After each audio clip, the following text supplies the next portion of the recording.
Welcome into Tavern Style. I'm Joe Christopolous, the All Big Ten podcast. I am Big Dave, CHGO Bulls. And the topic this week is Big Dave in the annals of Bears history. Yes. What's worse, the Double Doink or the Hail Maryland from last night? Oh, is that what they're calling it? That's running around. That's running around. Oh, okay. All right. Well, before we get into it, because I got some scorching I got to do, for me, it's easy. It's the Double Doink. Yes. Like, it's not even close that it's the Double Doink. This is the playoffs we're talking about. Yes. They win this, they go further in the playoffs. And the team that they had, all they had to do was get past the first round, and who knows what happens in the next one and the next one and going forward. Yeah, Khalil Mack on that team, man.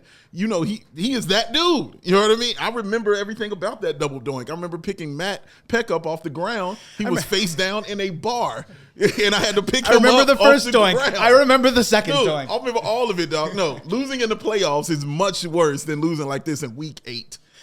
100%. We're measuring the length of turds right now, but there are some eerie similarities, right? We had a young quarterback at the time that we were supporting and rooting for and hoping that he had a long career in Chicago.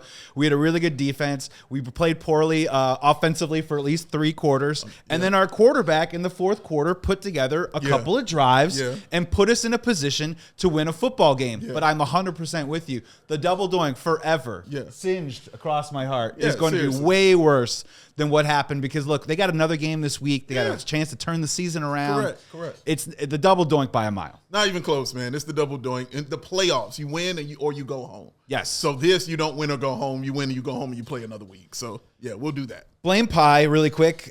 Sure. Head coach Tyreek Stevenson. Where would you go in that direction? Let me start with the head coach. Listen, they say it's throughout 3 phases. You got offense, defense, special teams. Well, that's 4, and that's coaching. And he failed. He failed miserably.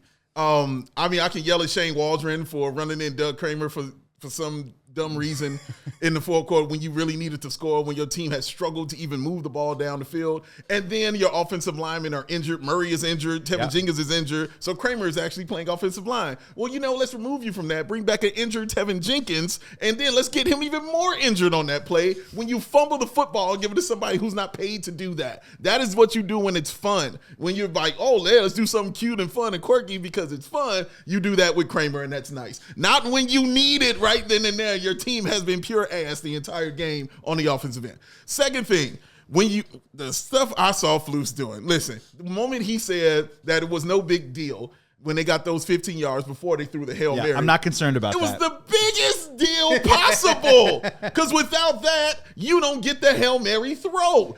And again, it was not. I don't like rushing 3 guys. I don't know why there was a QB spy. What are you spying? He's not about to take off and run. Why are you having him spy out there?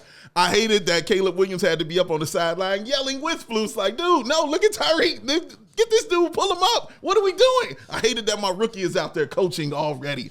I hated what Flus said. I hated what he did. I hated his actions of it, the accountability.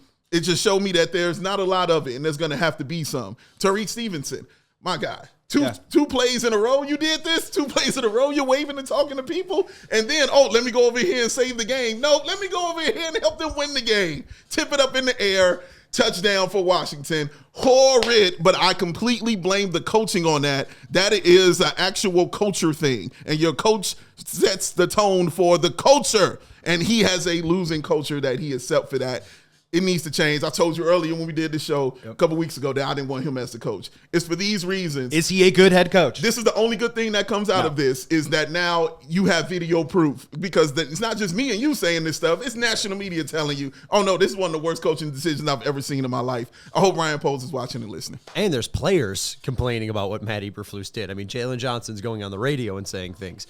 Who is worse, to just change the question, who is worse, Tyreek Stevenson, Chris Conte? Oh, Chris Conte, just because he's bad. And again, that was for something. That was for something. Tyreek Stevenson is good. I've never said that about Chris Conte, that Chris Conte was good. Tyreek Stevenson has actually shown that he can play that position. 4th and 8, Chris Conte, you knew it was over. You know what I mean? It's just he's bad and he's Chris Conte. Counter. Here we Please, go. Okay, so I'm gonna count. No, it's all right. I'm gonna think this is I'm gonna go Tyreek Stevenson on this one over Chris Conte for the one reason. Talk to me. Honestly, this Hail Mary business, it's never going to happen again. It's like getting struck by lightning, and it just so happens that Tyreek Stevenson was in the backyard waving a metallic bat at the particular time. Okay, like, I'm with you. He played well. I mean, Lance Briggs made a really good point last night on the post-game show. You try and weigh it across 4 quarters, but man, Tyreek Stevenson, man, that is forgetting how many outs there are in the inning. That is the type of stuff that the Chicago fans specifically will never let go, especially with something that's never going to happen again. That is Milton Bradley-esque, and also, if Chris Conti's in that situation, is he good enough to even be celebrating? I think Chris Conti's having a panic attack that he has to do his job. Yeah. And if he's doing that job in a lightning rod situation, he probably bats the ball down, even though he's bad. I don't know. I think Stevenson's not locked in, which goes to the coaching. I completely agree he wasn't locked in, and he failed. But Chris Conti, I wouldn't even put in that position. You know what I'm saying? Yeah. And that's my issue with it, dog. 4th and 8, and again, I look at it from it was a we're going to the playoffs or not kind of situation. Yeah. Win or go home kind of situation. Yep. And that's the position he was in, and he failed it in a win or go home situation, man. So yeah. It's all terrible. It's all awful. 1 minute Yeah. that no one wants to hear right now. Big Dave, I'll tell you this much. We've done a lot of griping here. We're mad. We're upset. We're Bears fans. Yeah. I'm turning the page. Sure. I'm turning the page. I'm done with it. I get the national media. They're going to run it day after day after As day. they should. I'm turning that off, and I'm looking forward to next week because now we talked about a 3-game stretch with Washington, Arizona, and New England. We can still get 2 out of 3 in that situation. We can still put ourselves in a position to go 3-3 in the division, split with Seattle, split with San Francisco, get ourselves to 10 wins. I'm turning the page, Bears fans. I'm over it. I'm ready. Tomorrow's a new day. I completely agree with you. Like I said, there is still hope for this team. I saw a lot of good things, especially as far as Caleb balling out in that 4th quarter, DeAndre Swift getting over 100 yards, getting all the touches and things like that. So there's still some things they can build on. That defense is ready to win now, and they're going to continue to try to get better and win. Yeah, comment below what's worse, the double doink or the Tyreek Stevenson Hail Maryland. That's the Tavern style. I'm Joey Christopolous of the All Big Ten Podcast. Big Dave, CHGO Bulls. See you next week.